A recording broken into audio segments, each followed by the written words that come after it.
Nesta aula, iremos modelar um terreno, um rio e uma terraplenagem. A modelagem de um terreno requer algumas informações prévias, ou, em outras palavras, é necessário que alguns objetos tenham sido criados em nossa área de trabalho.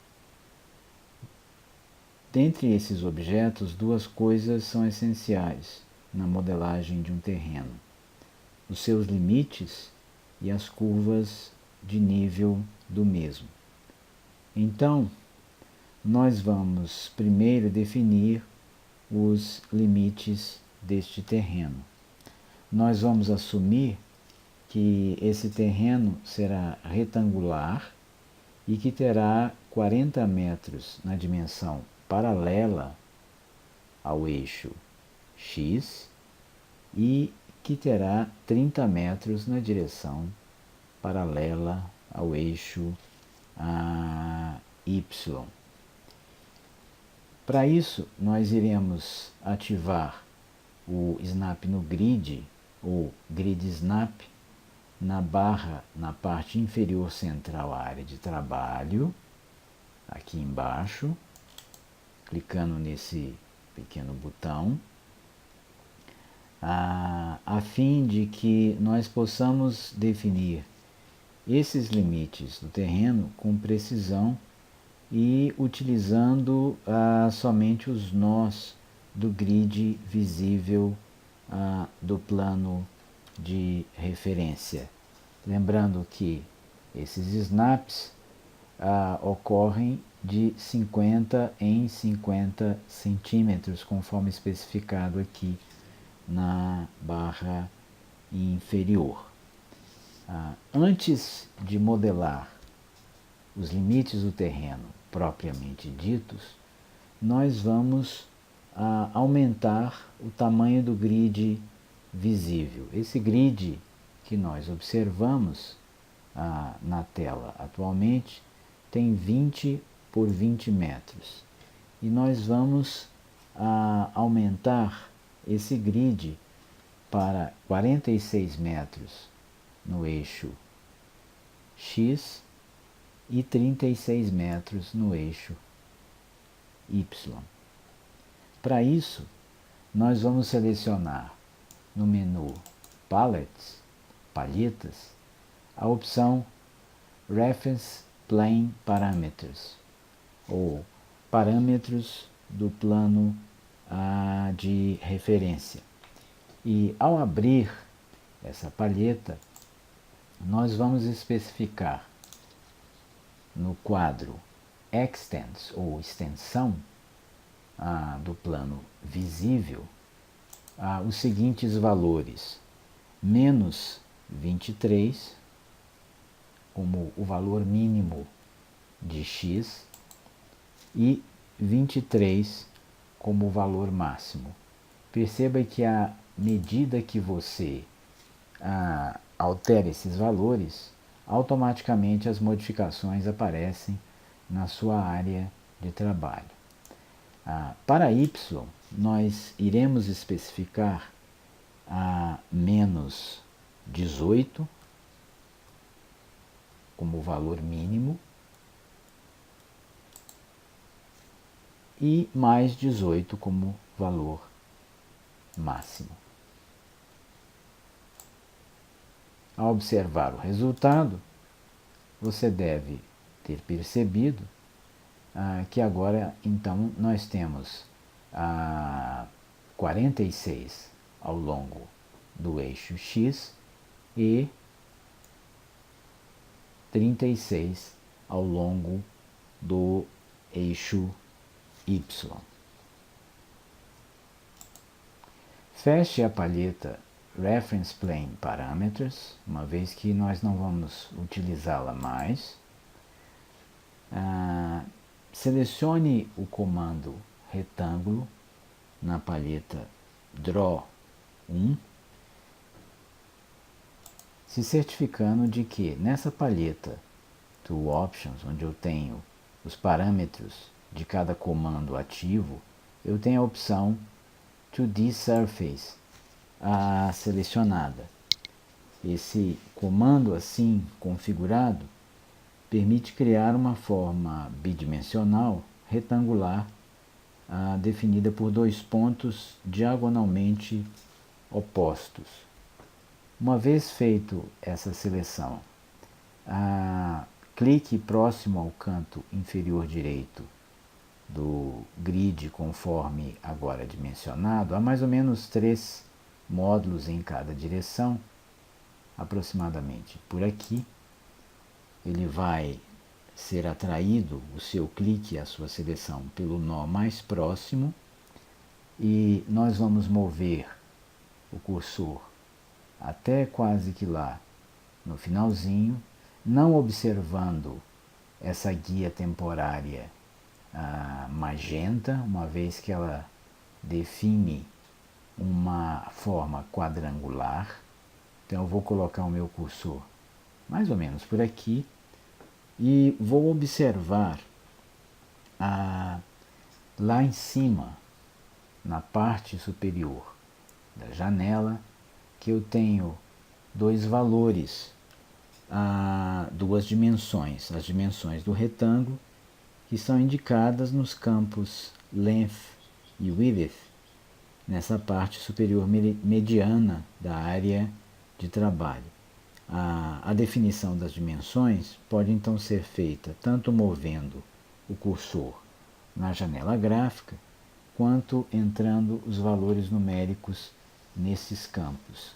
Se nós optarmos por essa última opção, então nós podemos digitar os valores que seriam em length, que é obviamente a maior dimensão e que coincide com o eixo X, o valor de 40 metros, sem necessidade de entrar o M, e logo após nós usaríamos a tecla Tab para selecionar o próximo campo, e aí entraríamos o valor de 30 metros. Pressionaríamos Enter para confirmar o segundo valor. O nosso objeto recém-criado entra num estado intermediário, aguardando a conclusão do mesmo, um estado chamado de pós-edição, onde eu posso ver ainda certas seteiras indicando controles que eu posso editar, se assim o quiser. Como nós não vamos modificar nada, eu vou pressionar a tecla ESC para confirmar a conclusão da operação, do comando de criação desse retângulo, e sair do modo de pós-edição.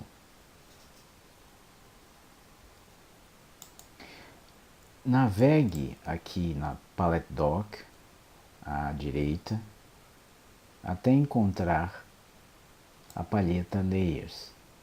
Essa palheta pode ser diminuída ou expandida clicando na sua extremidade inferior direita. Nós vamos, em primeiro lugar, mudar o nome do único layer existente, esse layer 1, clicando uma vez, ele fica pré-selecionado. Clicando mais uma vez, ele abre a oportunidade para você renomear este layer. Nós vamos dar o nome de limites do terreno. Vou clicar em qualquer lugar para confirmar a mudança. E vou criar mais 5 novos layers, clicando na bolinha verde com o sinal de mais. Se ao criar ele automaticamente renomear, sem lhe dar a oportunidade de especificar o nome, clique como foi feito com o layer anterior, uma vez para ele ficar selecionado em azul, outra vez para ele abrir o campo de edição do nome. Nós vamos dar o nome de curva central. Vou clicar na bolinha verde com sinal de mais uma vez. Vou renomear também este layer para curvas ao sul. Vou criar mais um layer, ao qual eu vou chamar de curvas ao norte. Mais um layer que eu vou chamar de modelo do terreno original. Por fim, mais um layer, pelo menos por enquanto, ao qual nós vamos chamar de rio. Vou fazer com que o layer curva central se torne o layer ativo.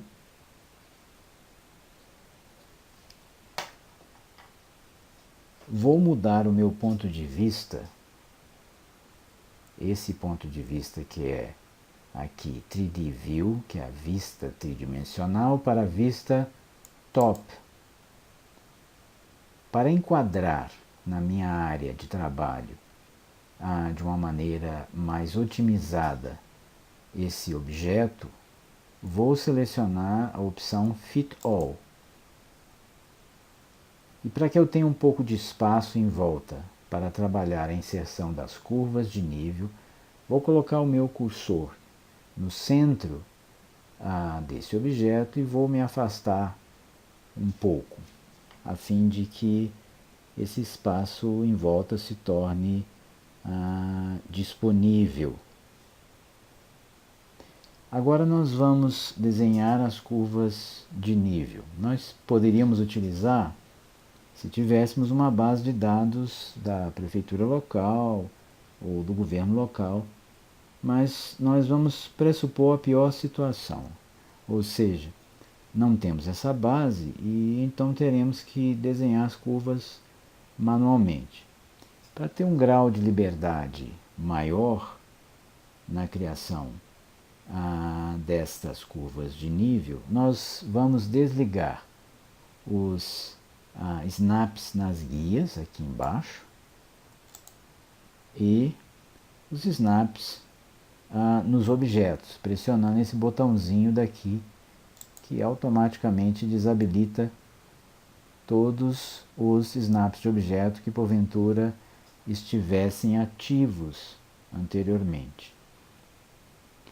E por fim, para que nós possamos criar as curvas de nível, nós vamos aqui no conjunto de comandos, nessa barrinha chamada de Shapes, nós vamos selecionar o PT Spline, que é Point Spline, ou Spline Through Points, ou curva através de pontos, e vamos nos certificar aqui na Palette Dock, Line to Options, de que ainda nós temos 2D Surface como a opção selecionada na palheta Tool Options. Crie uma primeira curva aproximadamente com a forma apresentada nesta imagem, certificando-se de que os pontos inicial e final da mesma estejam localizados fora dos limites do terreno.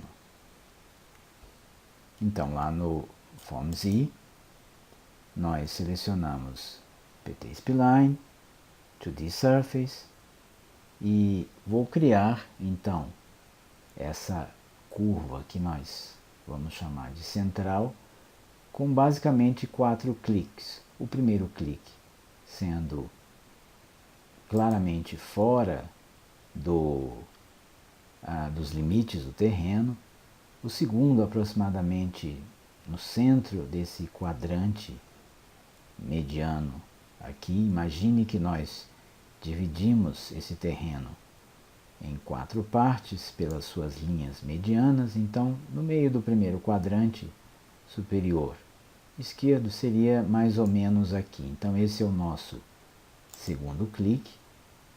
Observe que esse segundo clique, que é um clique que gerou um ponto contido na curva, ele fica em azul claro. O terceiro clique será mais ou menos no meio desse quadrante inferior direito, mais ou menos por aqui, não precisa ser preciso. E o último será do lado de fora, claramente do lado de fora deste terreno. E para terminar, eu vou clicar não uma vez, mas duas. Então, com isso eu tenho a minha chamada curva central. Enquanto eu me encontro ainda no modo de pós-edição, eu posso editar alguns desses pontos, não é? Esses pontos visíveis. Por exemplo, se eu quisesse, eu poderia mover esse azul clicando e segurando o botão do meu mouse. Eu poderia modificar um pouco a posição deste daqui. Eu poderia, se quisesse, também editar os pontos externos que foram criados pelo programa como definidores das flexões ocorridas ao longo dessa curva. Por exemplo, eu poderia clicar nessa bolinha amarela e gerar um novo posicionamento, qualquer que seja o que eu quisesse. Vou deixar mais ou menos aqui porque é esse o tipo de percurso ou forma que nós queremos para essa primeira curva. Vou então fazer uma modificação.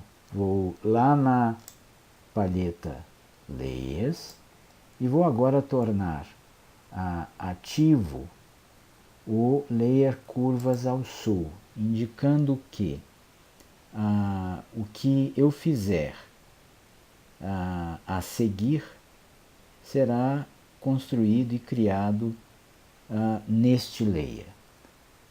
Lembrando que essa curva, enquanto nós a estávamos criando, o layer curva central era o ativo com a bolinha vermelha na frente. E, portanto, este layer contém a nossa curva inicial. Para que eu saia desse modo de pós-edição, eu vou pressionar a tecla ESC. E então a gente tem a nossa curva definitiva.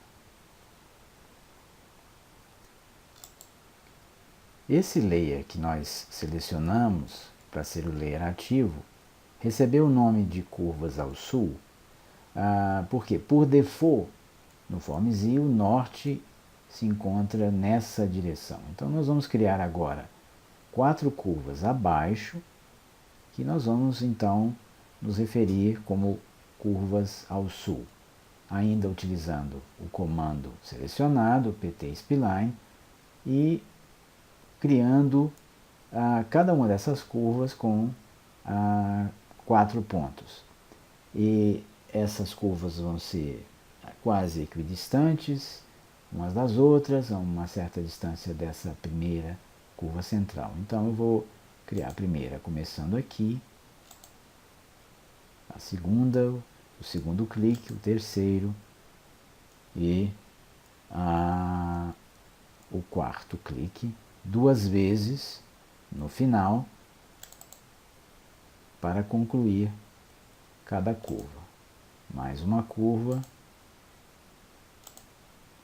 sempre com a seleção de 4 pontos definidores.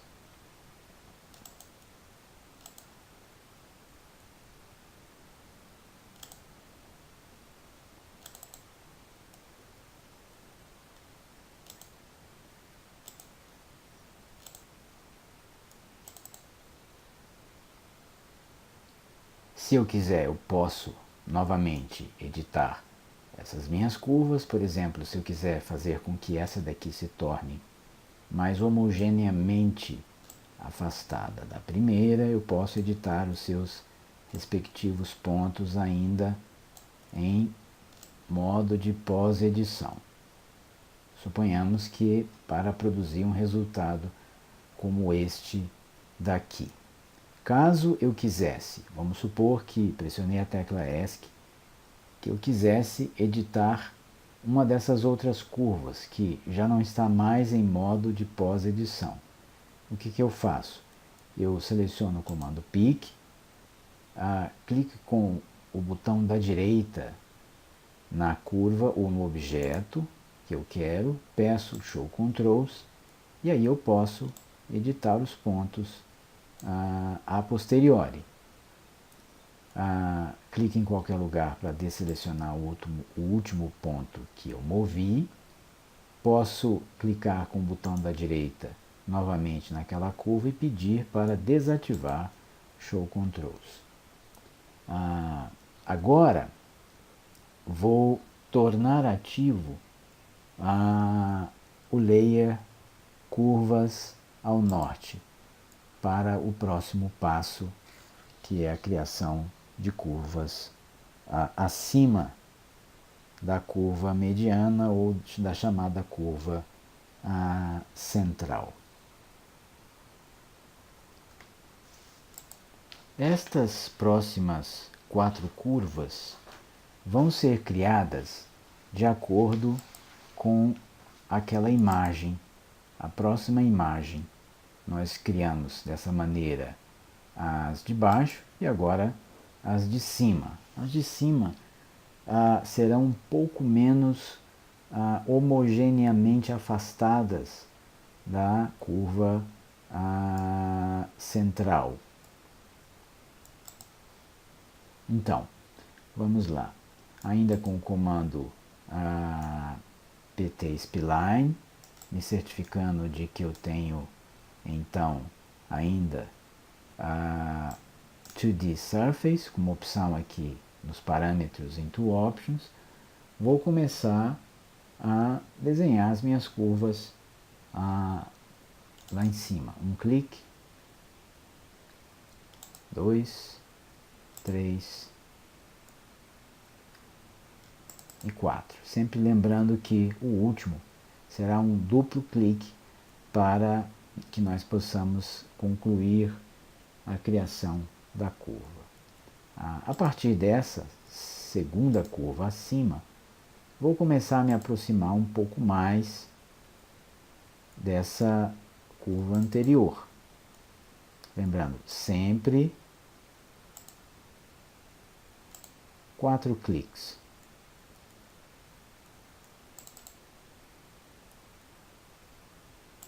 Por fim, a última curva.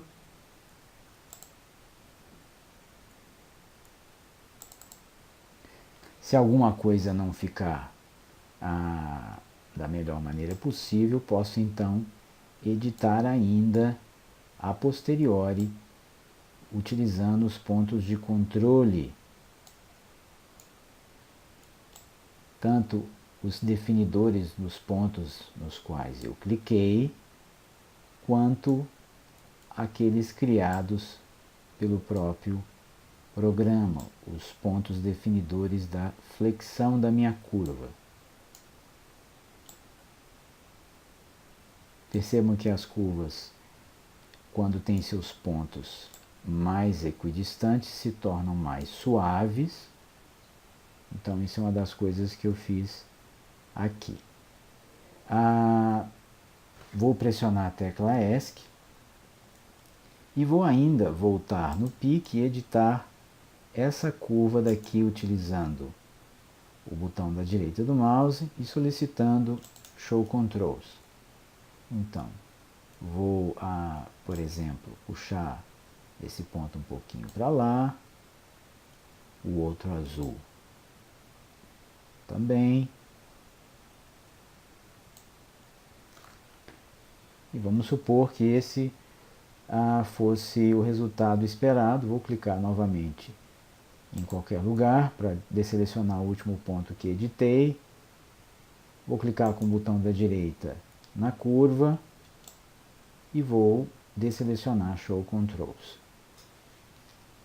E com isso eu passo a ter todas as curvas que eu necessito para a modelagem do meu terreno. Agora nós vamos mudar o nosso ponto de vista de volta para 3D View, ou vista tridimensional, clicando aqui nesse botão. Se você sentir necessidade de enquadrar o seu desenho na tela, clique também em Fit All. Se você preferir ficar mais afastado, use então a sua rodinha para girar e dar um afastamento.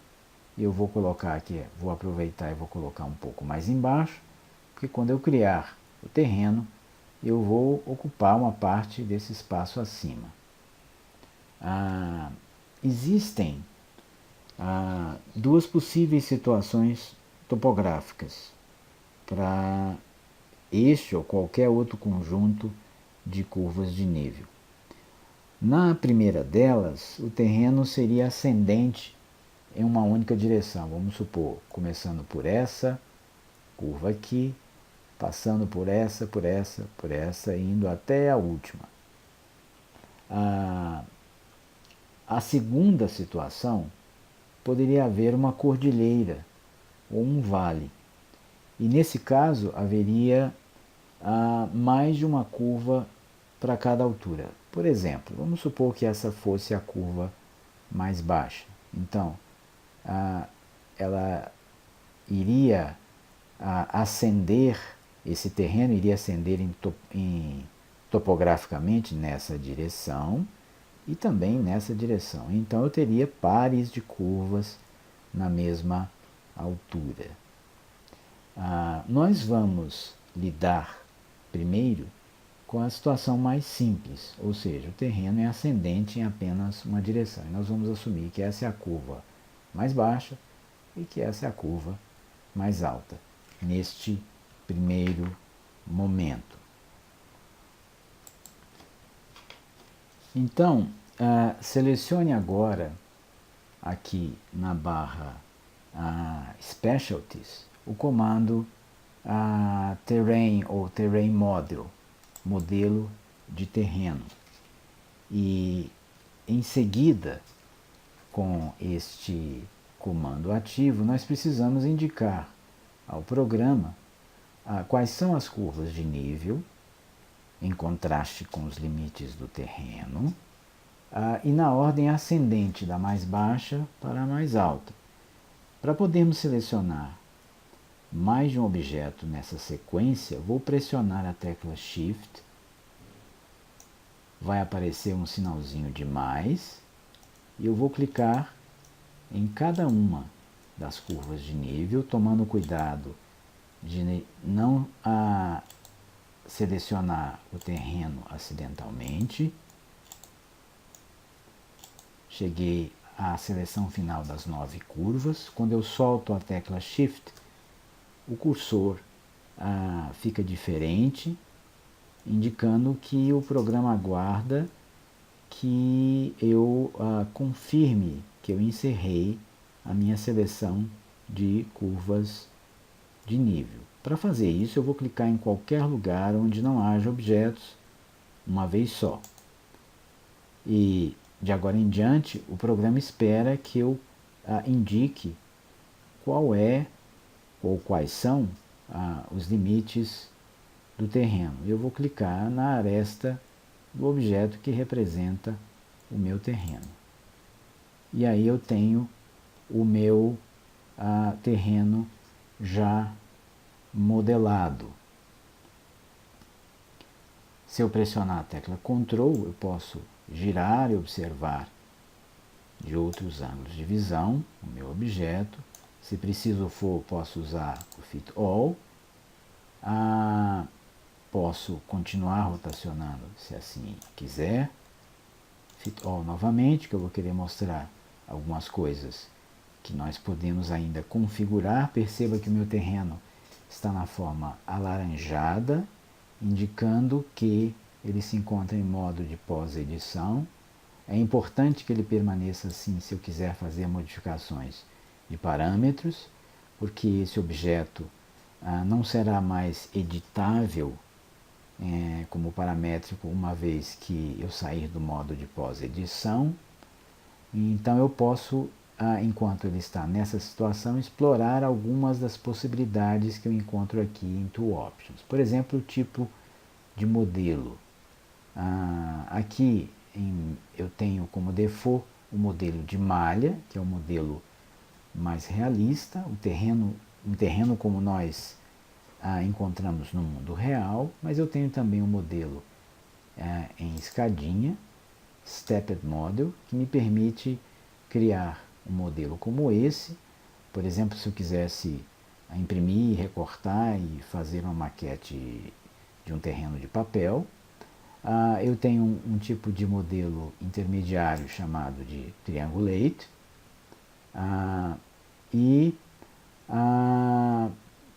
O modelo Stepped, por exemplo, tem uma outra aplicação. Eu poderia, por exemplo, querer criar uma arquibancada, um terraço-jardim, que também seriam representações do mundo real e não apenas para a impressão. Vou ficar com o modelo malha, porque ele é o mais realista.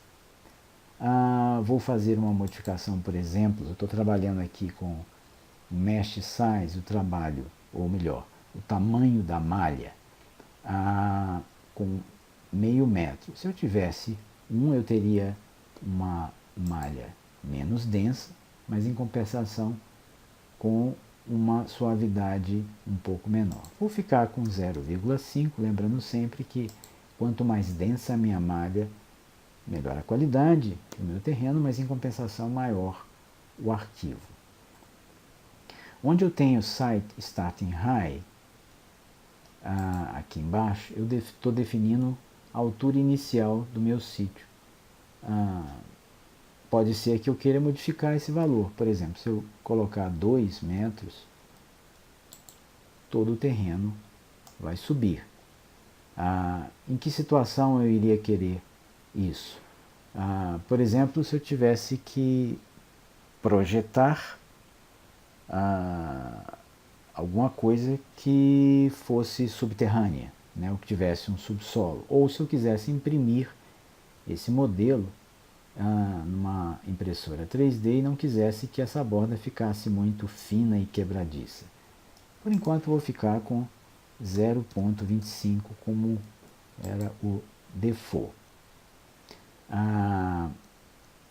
Aqui eu tenho uma informação muito importante. Contour Rise, que é a altura das curvas de nível, ou seja, quando ele diz aqui Set New Interval, configure um novo intervalo. O intervalo default é de 1 metro, ou seja, a diferença de altura entre cada par de curvas de nível é de 1 metro. Se fosse 2, eu teria um resultado como esse daqui.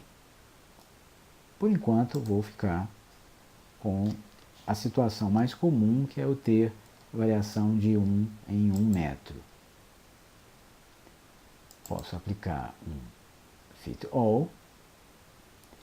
E agora eu vou lidar com a segunda situação. E para isso eu vou pressionar as teclas Ctrl Z. E volto à situação que eu tinha anteriormente.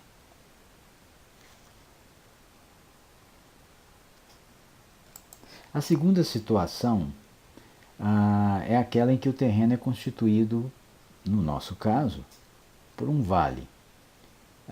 Nessa situação, haveria mais de uma curva em cada altura. Se a curva mais baixa do nosso terreno fosse a do meio, então as outras adjacentes em ambos os lados deveriam ser agrupadas para que pudessem ser selecionadas de forma simultânea. Para que a gente possa fazer isso, Nós vamos selecionar o comando group, que eu vou encontrar aqui na barra Organize. Vou passar o meu cursor sobre essa curva daqui, que, como nós já dissemos, é a curva mais baixa. Essa curva vai permanecer sozinha, então nós não vamos agrupá-la a nada. Mas essa daqui, ó, que fica vermelha, só de passar o cursor por cima, eu vou clicar nela e ela fica fixada em vermelho. Eu passo sobre essa eu sei que é a mais baixa, eu não quero agrupar essas duas, eu quero agrupar essa daqui com a próxima. Quando eu clicar nesta segunda, ambas vão ser desselecionadas, mas se você passar o cursor de novo sobre uma delas, elas já vão ser detectadas como um grupo, inclusive indicado no balãozinho. Então eu vou clicar na adjacente, nessa daqui. À medida que o meu modelo cresce de complexidade, aparentemente fica mais difícil detectar o que eu tenho que agrupar com o que. Mas essa que já está pré-selecionada vai permanecer em vermelho. Então eu passo o cursor aqui, eu já sei que essas duas estão agrupadas, não vou agrupar com elas. Eu sei que essa daqui está sozinha, essa pertence ao grupo anterior e essa daqui não está agrupada. Então essa é a próxima. Clico nela, ela é desselecionada juntamente com a outra com a qual ela foi agrupada. Se eu passar o cursor de novo, eu sei que a próxima a ser agrupada é esta daqui. E se houver dúvida, eu vou passando o cursor de novo sobre as demais, identificando quais as que estão agrupadas ou não. Chego nesse ponto, então eu sei que aquela que está em vermelho deve ser agrupada com essa daqui. Se eu mover o cursor, vejo que esse par já está agrupado, então as duas restantes é que devem ser agora agrupadas. Posso fazer uma inspeção partindo da mais baixa, o par subsequentemente mais alto, e assim por diante.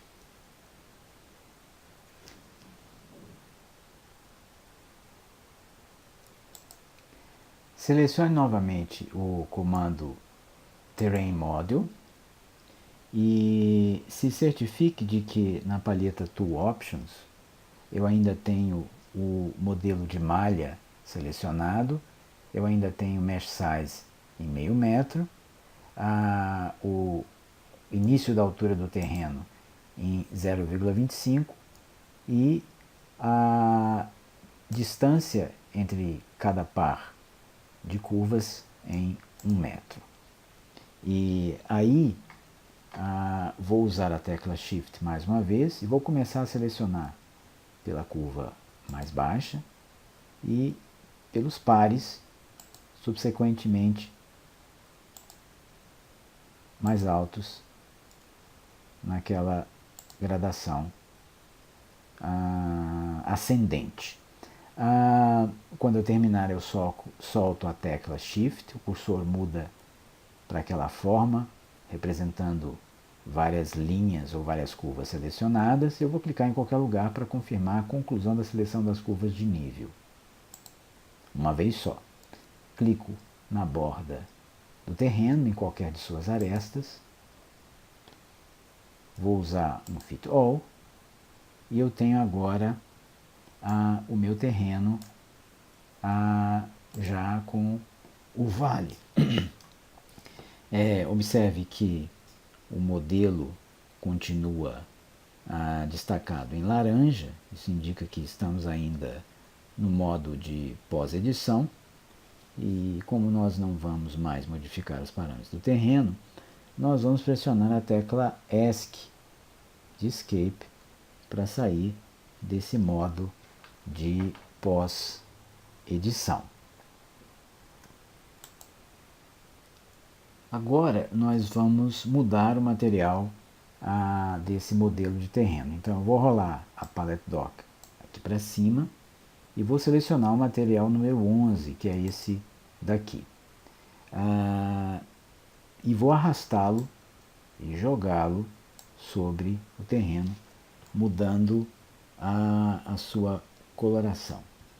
Vou retornar à paleta Layers e vou selecionar o layer modelo do terreno original e vou jogar ele sobre aquele recém-criado terreno.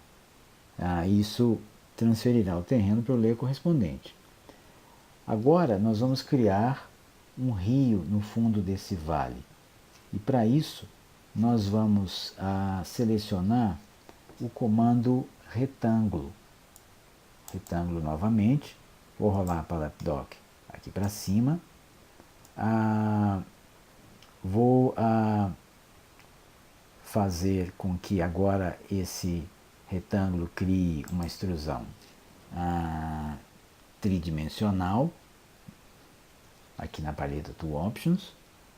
Vou selecionar o material 13. Vou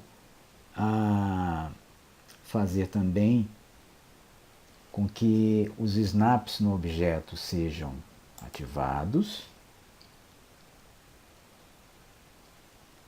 Vou fazer também com que o layer corrente passe a ser o layer rio ou o layer ativo. E agora, antes de prosseguir, percebam que quando eu passo o cursor sobre o meu objeto, ele começa a detectar diferentes planos de referência dinâmicos. E para evitar que isso possa gerar a seleção ou a indicação do plano de referência incorreto, eu vou clicar aqui na base com o botão da direita e vou pedir para fixar ou travar o plano de referência que passa sob este modelo. Então agora eu já não tenho mais os planos de referência dinâmicos. E isso pode gerar uma maior segurança no procedimento que eu vou realizar a seguir. Vou mudar ligeiramente o meu ponto de vista, a fim de que eu possa ver dois cantos diagonalmente opostos da base do meu modelo do terreno. E vou clicar primeiro neste daqui, percebam que ele já começa a pressupor que dali vai nascer um novo retângulo da base. Não vou snapar nesse, vou snapar naquele de lá, porque eu estou criando a partir de dois cantos diagonalmente opostos. Clico e aí ele espera que eu defina a altura. Eu poderia subir, poderia recobrir todo esse terreno se quisesse, mas não é isso que eu quero apenas um rio no fundo do vale. Vou digitar o valor de 2 metros em relação à base do modelo e vou pressionar a tecla Enter. Aí então eu tenho um volume auxiliar à criação do meu rio e eu vou pressionar a tecla ESC para concluir essa operação de criação deste volume.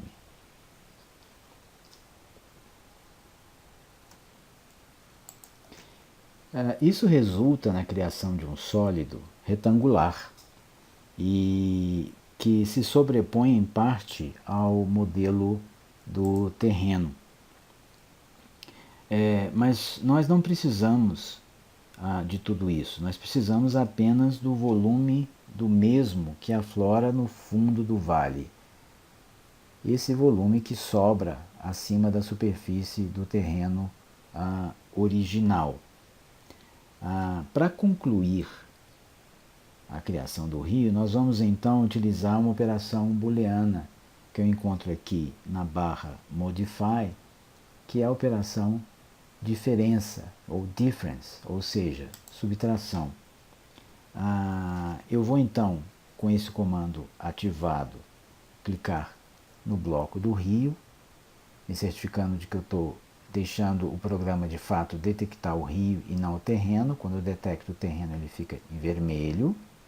Então clico primeiro no rio, porque é do rio que eu vou subtrair uma parte.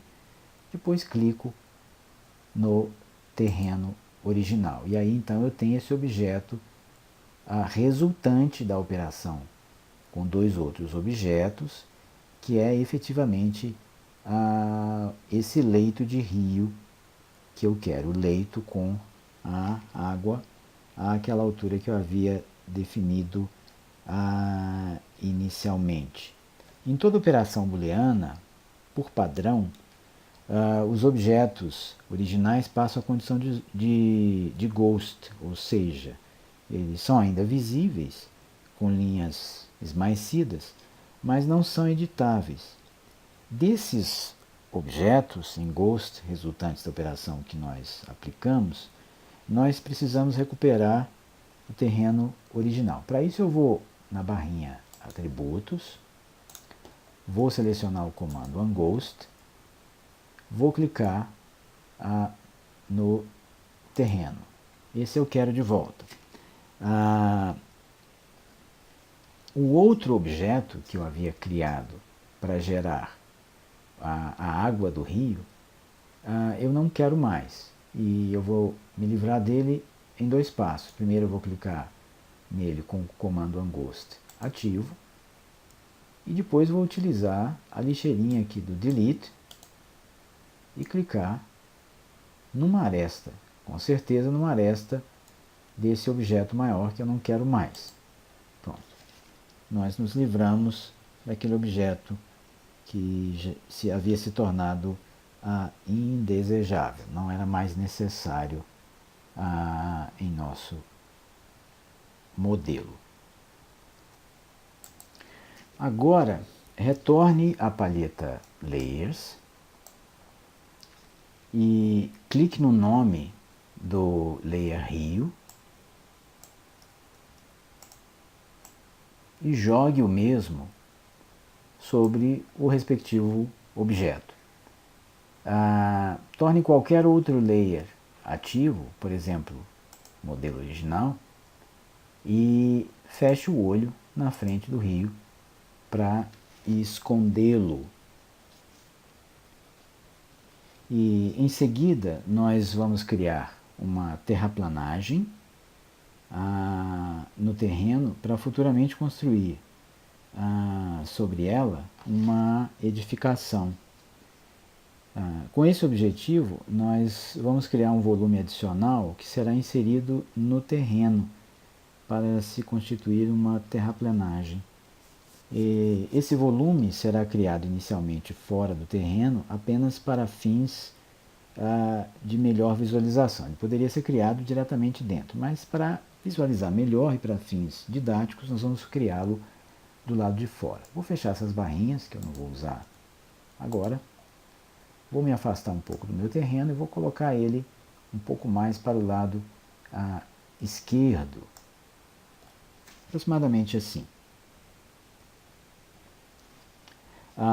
Vou na palheta de materiais selecionar novamente o mesmo material do terreno original, que era o material 11. Vou selecionar o comando retângulo, novamente lá em Draw 1. Vou me certificar de que eu tenho aqui a opção 3D Extrusion, extrusão tridimensional, into Options. E vou criar um volume do lado de fora. Né? Um volume que vou começar, por exemplo, por aqui. Vou mover o meu cursor de uma maneira que eu claramente veja qual o lado maior, qual o lado menor. E vou ver lá em cima os dois campos, Length e Width. O campo Length se encontra já selecionado, indicando no momento um certo valor, que não é exatamente o que eu quero. Né? Eu vou querer criar um volume de base retangular com 17 metros, que em length nesse caso significa ao longo do eixo X. 17 metros. Não pressiono a tecla Enter, do contrário estaria aceitando o segundo valor, mas pressiono a tecla Tab para selecionar o segundo valor. E esse segundo valor será de 13 metros. E esses valores são relacionados com o tamanho da edificação que mais tarde eu quero incluir nessa terraplanagem. Vou pressionar a tecla Enter, e aí ele fica esperando que eu defina a altura. Eu vou dizer que a altura é de 8,5 metros, e vou pressionar a tecla Enter. O meu volume é criado e fica em modo de pós-edição. Para sair da pós-edição, pressiono novamente a tecla Escape, ESC.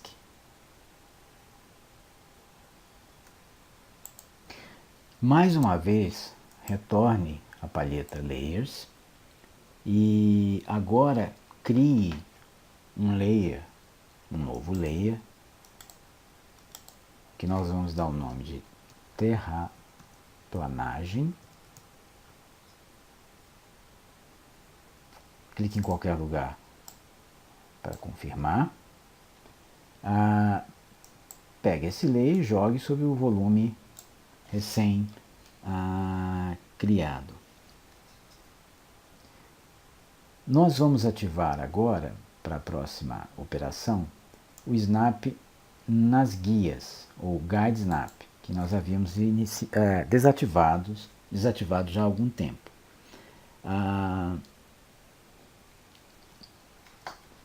Vou utilizar o comando Move, me certificando de que aqui em Tool Options eu tenho Self, que eu vou mover alguma coisa, ela própria, mas não vou criar uma cópia. E que essa movimentação será feita paralela ao plano de referência, ou seja, no mesmo plano em que o objeto ou parte do objeto se encontra. Por que eu vou fazer isso? Quando nós criamos ou adicionamos terra, a terra não cai na vertical, nas suas bordas. Ela forma uma espécie de talude. E nós vamos fazer isso da seguinte forma. Quando eu passo o cursor sobre o objeto, tendo o Move selecionado, ele vai detectar inicialmente sempre o objeto como um todo. Mas se eu quiser selecionar partes do mesmo, eu pressiono então a tecla Ctrl, e se eu colocar o meu cursor no meio das faces, ele vai detectar cada uma dessas faces individualmente. Ou, se eu passar sobre uma aresta, cada uma dessas arestas, ou sobre um desses objetos, um desses pontos, apenas o ponto inicial ou terminal daquela aresta. No meu caso, eu vou colocar o meu cursor sobre a aresta inferior, vou me aproximar do ponto médio. Quando eu chegar nesse ponto, eu vou clicar nele, vão aparecer algumas guias no plano de referência corrente, perpendiculares entre si. Eu vou arrastar essa aresta, deslizando-a sobre a guia verde ou amarelada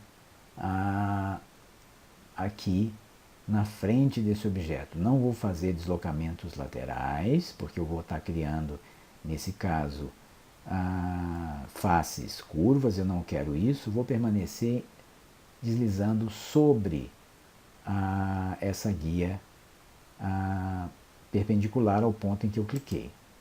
Clico a mais ou menos ou aproximadamente 2 metros, e como eu estou com o Snap no grid ativado, ele vai definitivamente fazer um movimento de 2 metros para frente naquela aresta. E agora eu tenho então a minha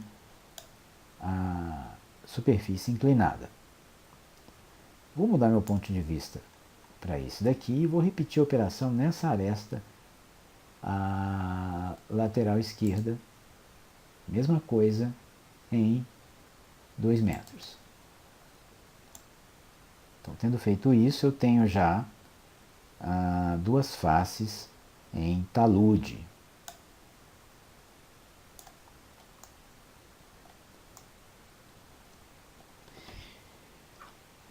Aí, vou fazer mais uma modificação.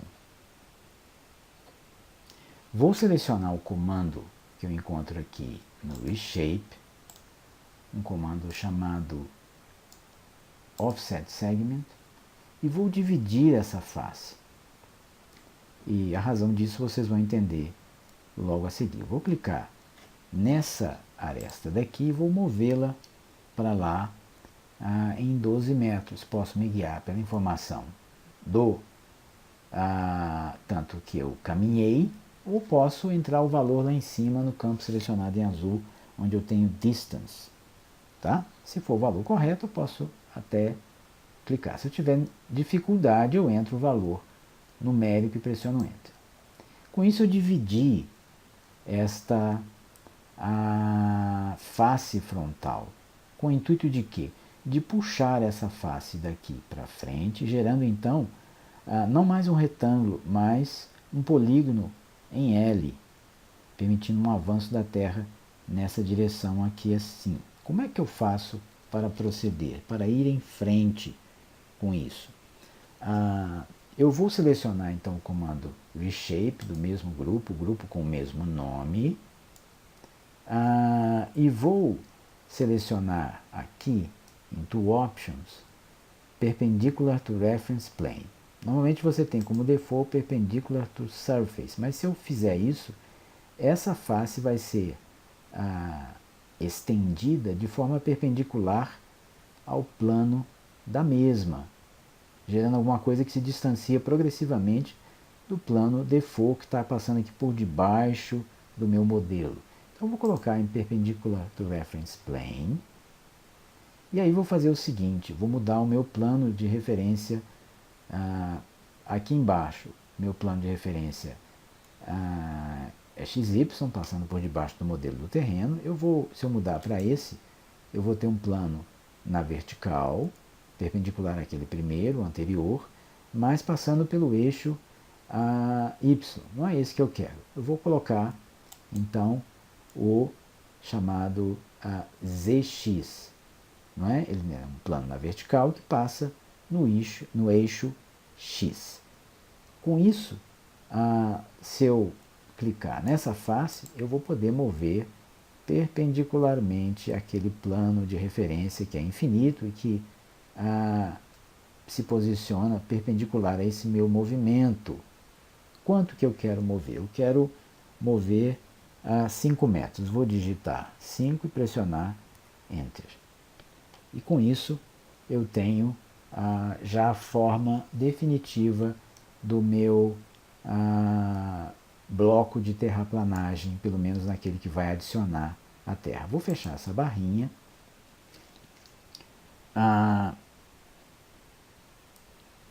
E vou mudar o meu plano de referência de volta para o default XY.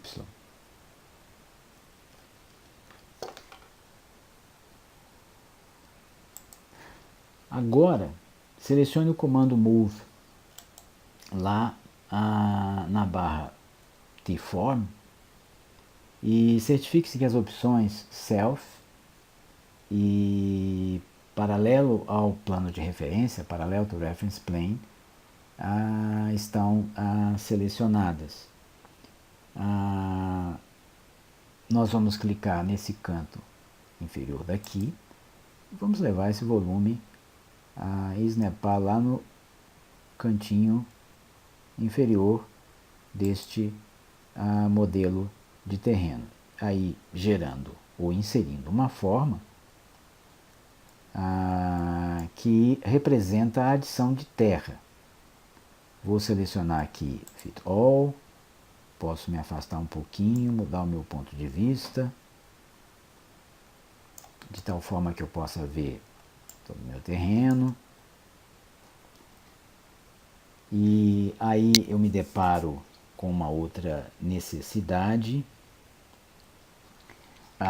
Se eu estou adicionando terra, e se essa adição é satisfatória, por outro lado, eu fico com uma parte que fica encoberta ou soterrada aqui, nessa região que deveria ser plana. Eu fiz isso de propósito para mostrar aquilo que ocorre com frequência no mundo real, quando se constrói uma terraplanagem. Eu tenho um volume de terra a ser adicionado e, muito provavelmente, um volume de terra a ser extraído. Como é que eu extraio essa terra que encobre o topo da minha terraplanagem? Eu vou utilizar um outro comando, um comando do conjunto do derive, que é o comando extrusion, extrusão. Esse comando me permite criar uma forma derivada de parte de outro objeto já criado, de faces ou de segmentos. E se eu colocar o meu cursor sobre essa face superior da minha terraplanagem, ela fica previamente detectada. E se eu clicar e subir, eu vou gerar um objeto com a forma igual ao topo daquela terraplanagem, com a extrusão de uma altura que eu especificar. Eu vou especificar essa altura o suficiente para que ultrapasse a altura máxima do terreno. Não quero pós-editar essa forma, então pressiono a tecla ESC e agora vou usar esse volume para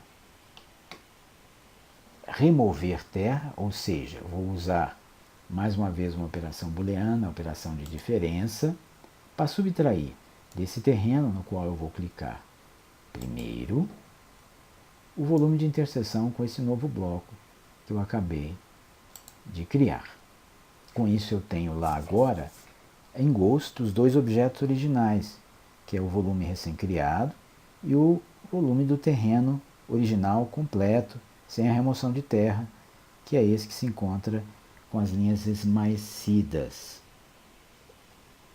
Eu vou agora na palheta Layers. Lá na palheta Layers eu vou criar um novo layer, que eu vou chamar de modelo de terreno modificado. Modelo de terreno modificado. Vou clicar em qualquer lugar para confirmar.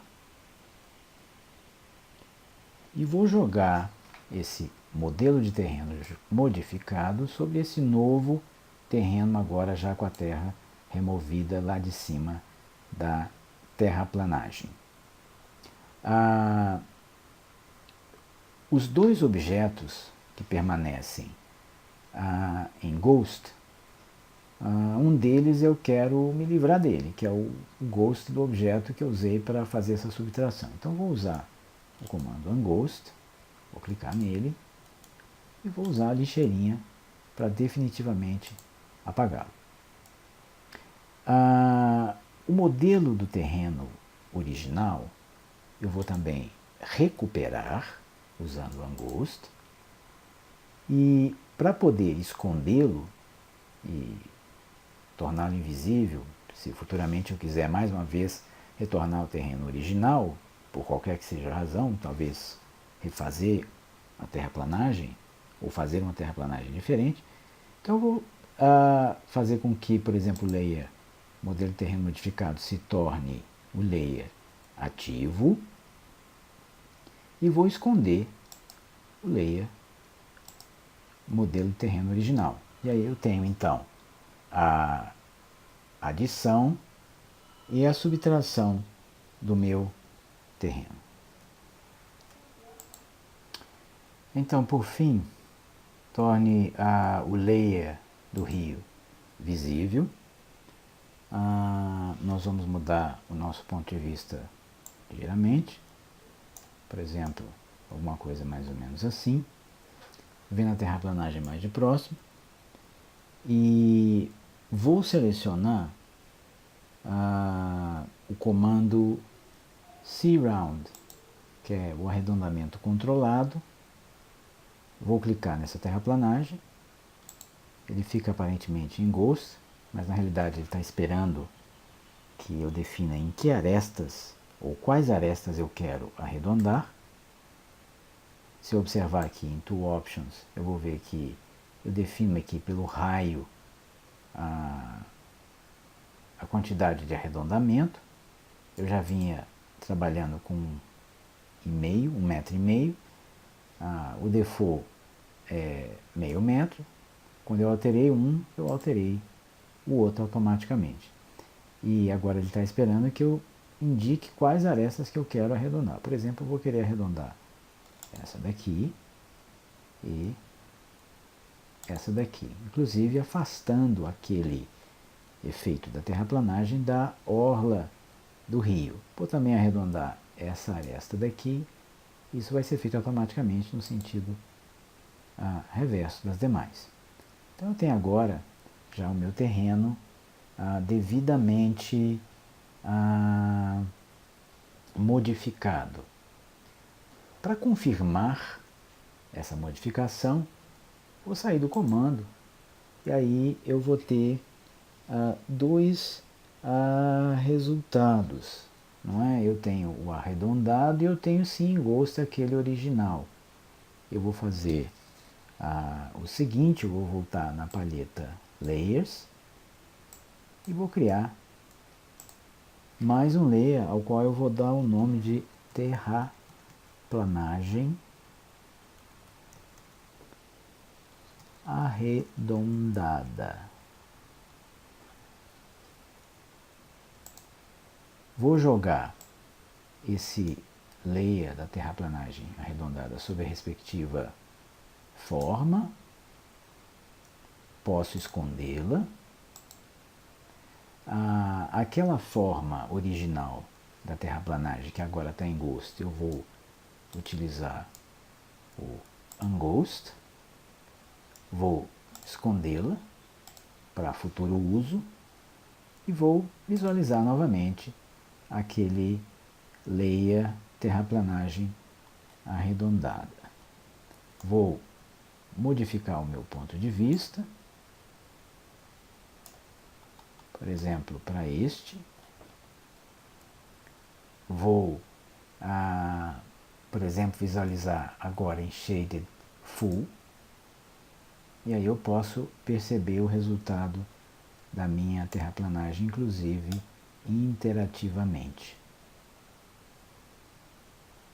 Vou deixar nessa posição. E isso nos traz ao final de mais uma aula.